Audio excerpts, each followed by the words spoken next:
Bonjour et bienvenue sur ce webinaire. Vous avez peur de parler en public, à votre patron ou tout simplement avec vos amis? Vous vous sentez jugé et vous perdez vos moyens. Et c'est là que votre voix vous fait défaut.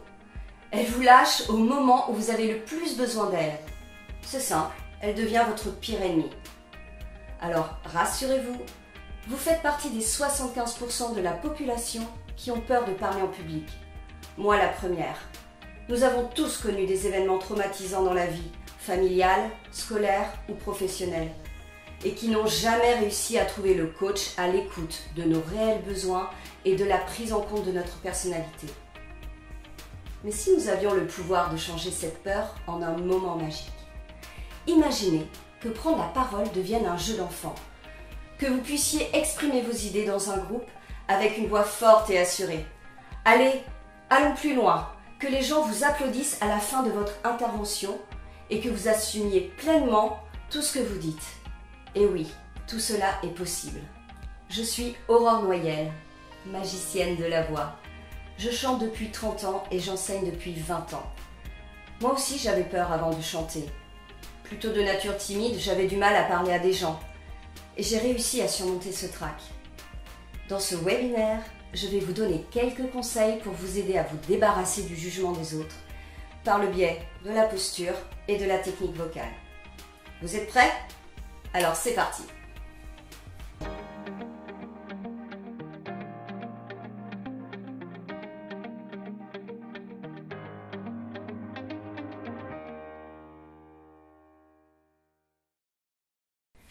Ce webinaire s'adresse essentiellement aux personnes qui utilisent leur voix au quotidien comme vecteur du message à transmettre.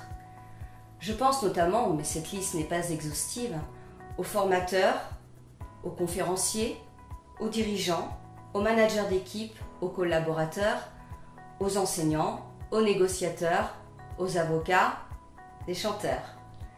Par contre, cette présentation ne s'adresse pas à toutes les personnes qui estiment n'avoir aucun problème avec leur voix.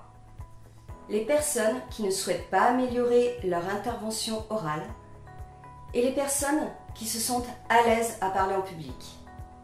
Maintenant, imaginez que parler devant des gens devenait un jeu et que vous ayez plus de confiance en vous, que votre voix portait jusqu'au bout de la salle et que vous pouviez la moduler à souhait, que tout le monde vous écoutait avec une attention extrême, que vous obteniez le financement de vos partenaires, que vous voyez dans l'œil de votre directeur qu'il approuve ce que vous dites.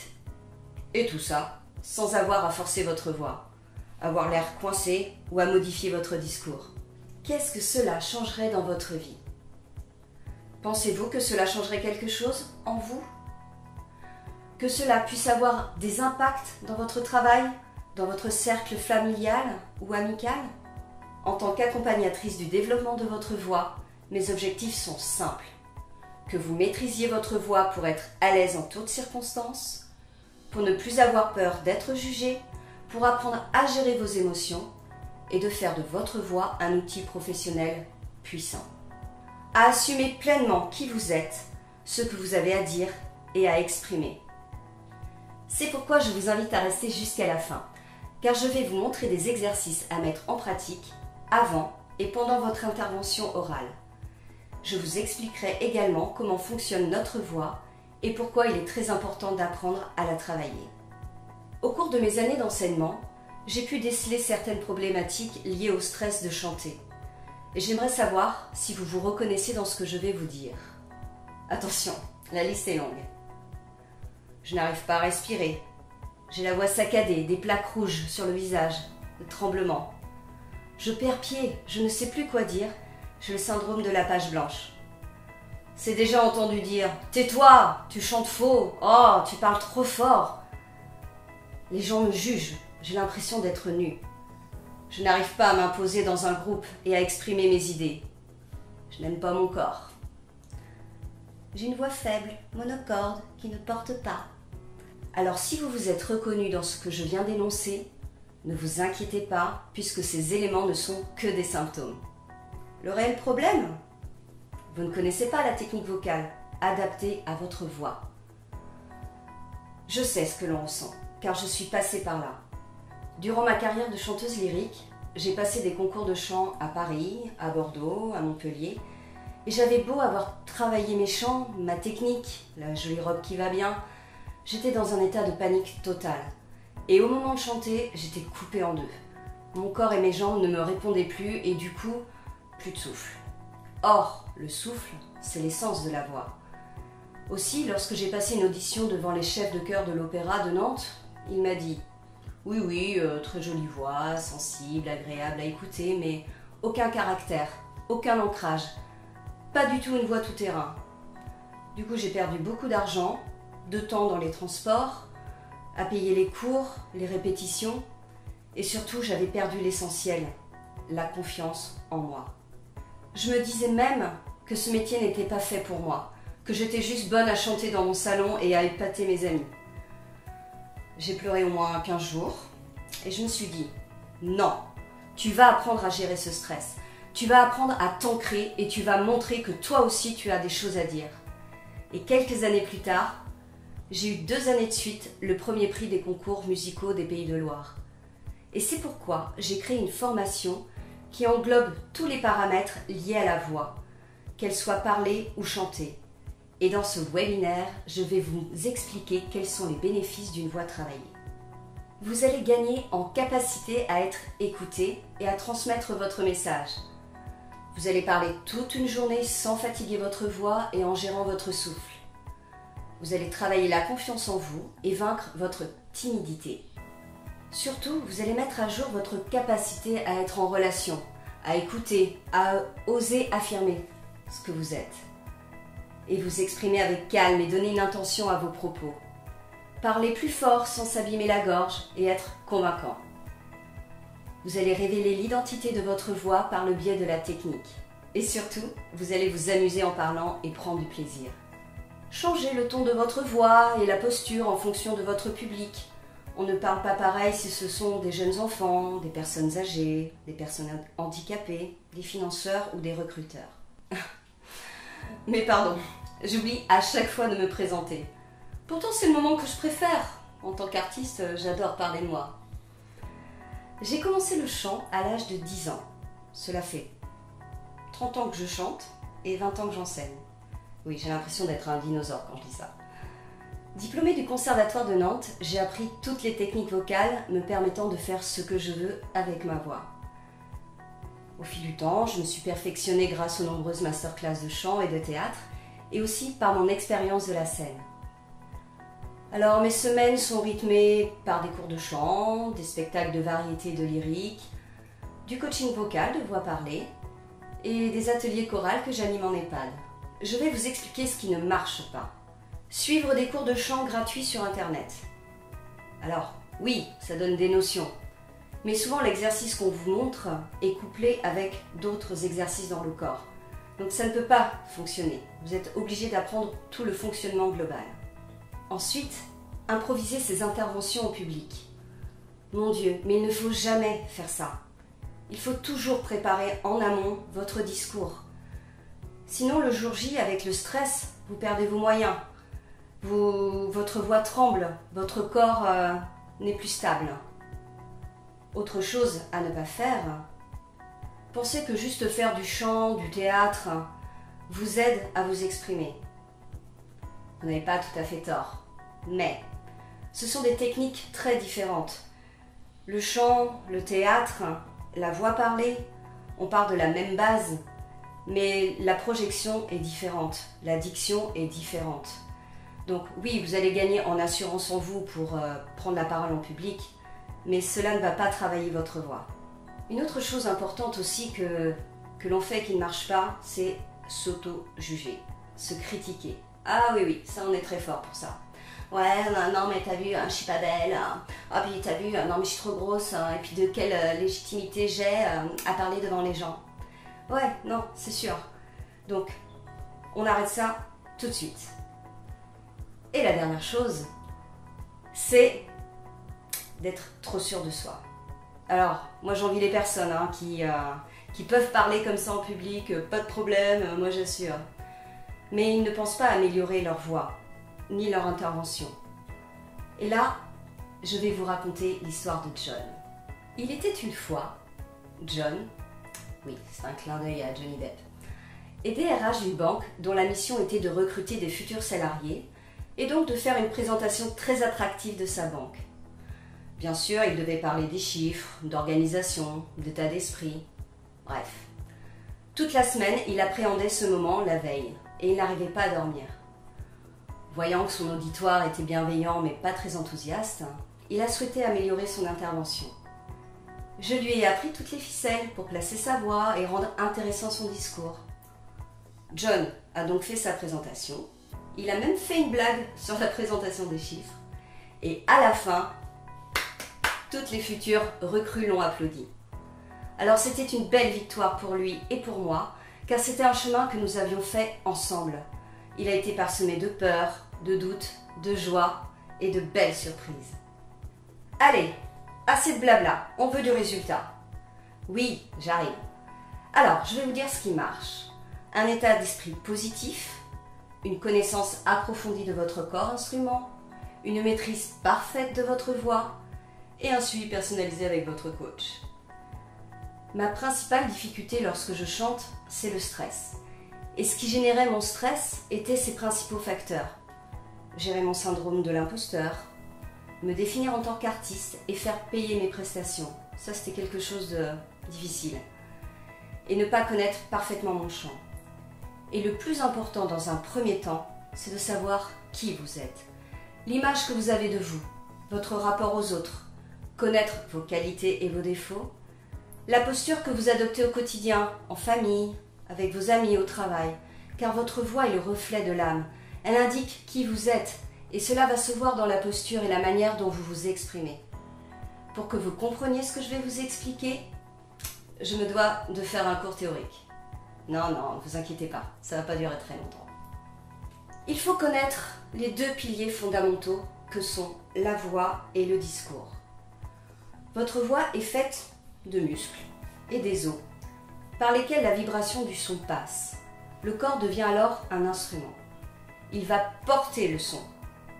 Comme vous pouvez le voir, votre visage est composé de centaines de muscles, et selon leur utilisation, cela va produire un son différent. Ensuite, vous avez le diaphragme, qui lui joue un rôle très important dans la gestion de l'air. Quand vous prenez l'air, il descend, et quand vous expirez, il remonte. Donc nous, on va se servir de la pression des abdominaux pour distiller cet air. Ensuite, ça passe par les cordes vocales et ça projette vers le public.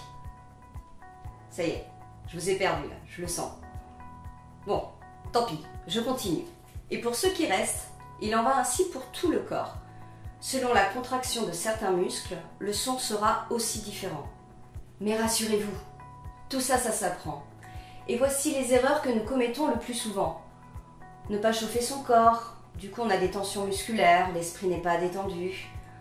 On utilise son registre de voix parlée. Du coup le son reste dans la gorge, les cordes vocales sont très sollicitées et la fatigue vocale arrive. On a une posture figée, les muscles ne vont pas travailler correctement et porter le son. Du coup ça serre la gorge et votre visage est crispé. Du coup, mauvaise diction et langue pâteuse. Il en va de même pour votre discours. C'est le message que vous allez faire passer, d'où l'importance de le préparer en amont par écrit.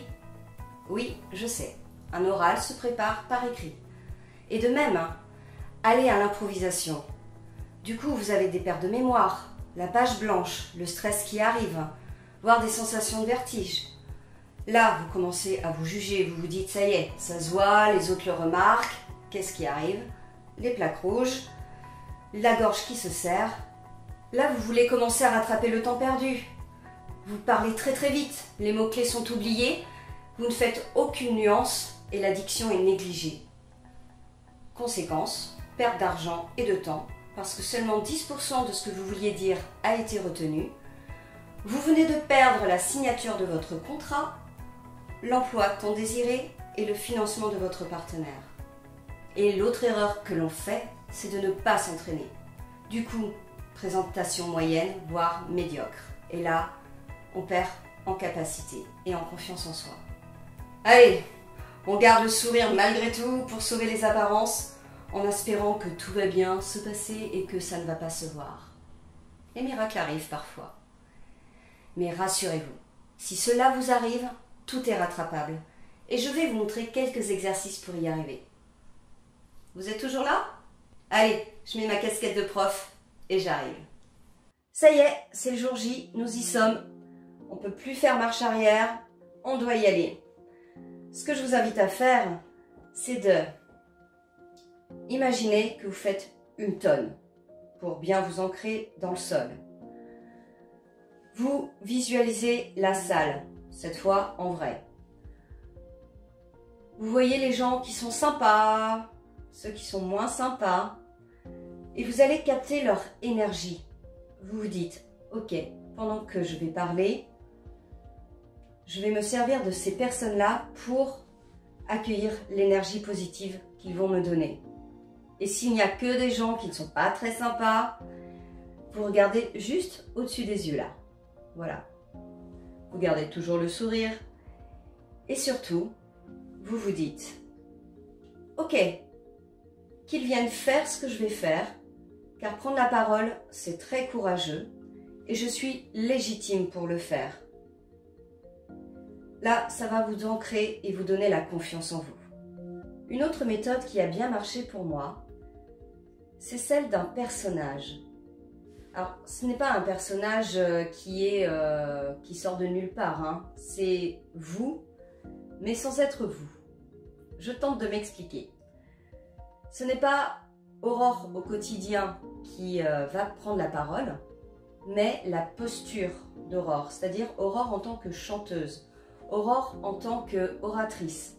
Dans votre cas, ce sera John en mode salarié qui doit présenter une réunion, ou Patrick qui doit dire à ses salariés ce qu'ils doivent faire aujourd'hui. C'est cet hologramme qui va faire le discours à votre place. Et vous, vous avez juste à tenir les manettes derrière. J'espère que c'est clair et que ça va vous aider. Quand je chante, j'imagine un papillon qui va se poser sur l'épaule d'un tel, sur la tête de l'autre. Et du coup, ça me permet de ne plus penser au jugement et au regard des autres. C'est ce papillon qui se balade. Ce que je vous propose de faire avant le jour J, c'est de réciter ou mentaliser votre discours si vous ne l'avez pas appris par cœur, tout en conduisant votre voiture ou en marchant. Il faut que les idées viennent facilement, que les mots soient fluides, que votre esprit ait mémorisé votre discours pour que le jour J, vous n'ayez plus le syndrome de la page blanche.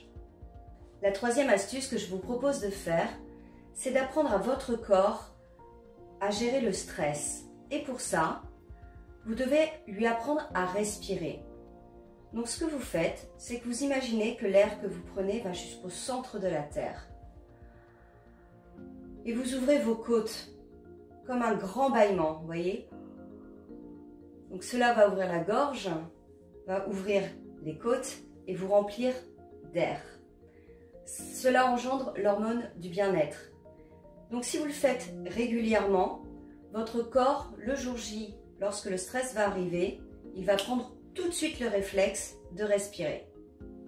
Ça y est, on est en plein milieu du discours. Vous avez été un super élève.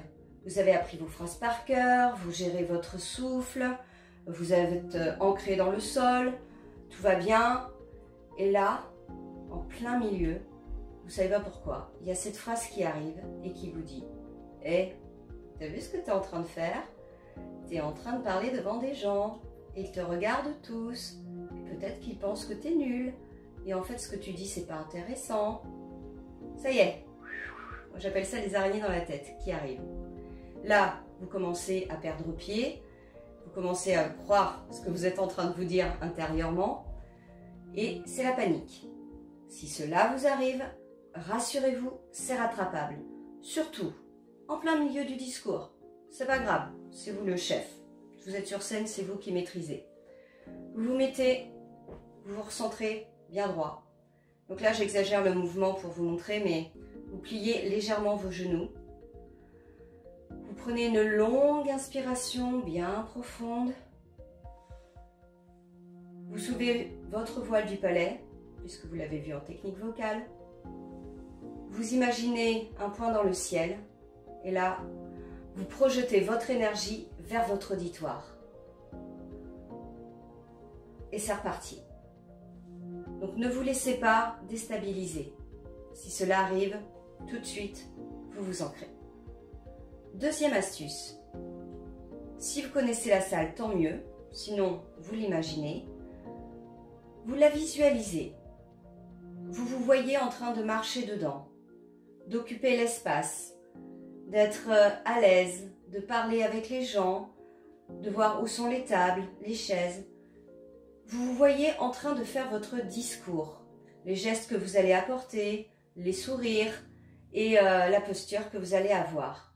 Votre corps va l'imprégner, il va prendre l'empreinte et ce sera aussi plus facile le jour du discours. J'espère que toutes ces méthodes vont vous aider, comme elles ont permis à des centaines de personnes de ne plus avoir peur en public. Si vous ne l'avez pas encore fait, je vous invite à prendre des notes, car voici tout ce que nous avons vu. Pour parler en public sans avoir peur du jugement, il faut changer l'image que vous avez de vous. Travailler votre technique vocale, préparer votre discours, prendre l'atmosphère de la salle, une bonne inspiration et levez le voile du palais. Surtout, entraînez-vous et faites-vous suivre par un coach vocal. Maintenant, l'heure est solennelle, car vous avez un choix à faire. Soit vous essayez de faire tout ça tout seul, vous suivez vos cours de chant sur Internet, vous ne faites rien pour changer la situation, soit vous réglez ce problème une fois pour toutes et vous gagnez du temps et de l'argent en vous faisant accompagner. Durant les prochains jours, j'ai programmé du temps dans mon agenda pour parler avec vous, personnellement. Ce sera l'occasion de faire un bilan vocal et de voir si mon expertise correspond à vos besoins. Alors, je vous invite à prendre rendez-vous pour faire le point ensemble. Car pendant cet entretien, si vous voulez travailler personnellement avec moi et que je décide que vous correspondez au type de personne que je recherche, je vous inviterai à devenir un de mes nouveaux élèves. Car ma plus grande passion est de vous accompagner en mettant à profit mon expérience et mon expertise à changer votre vie par le biais de votre voix. C'est un chemin que nous parcourons ensemble. Cette voix qui représente votre être profond. Je vous remercie d'avoir suivi ce webinaire et je vous dis à très vite.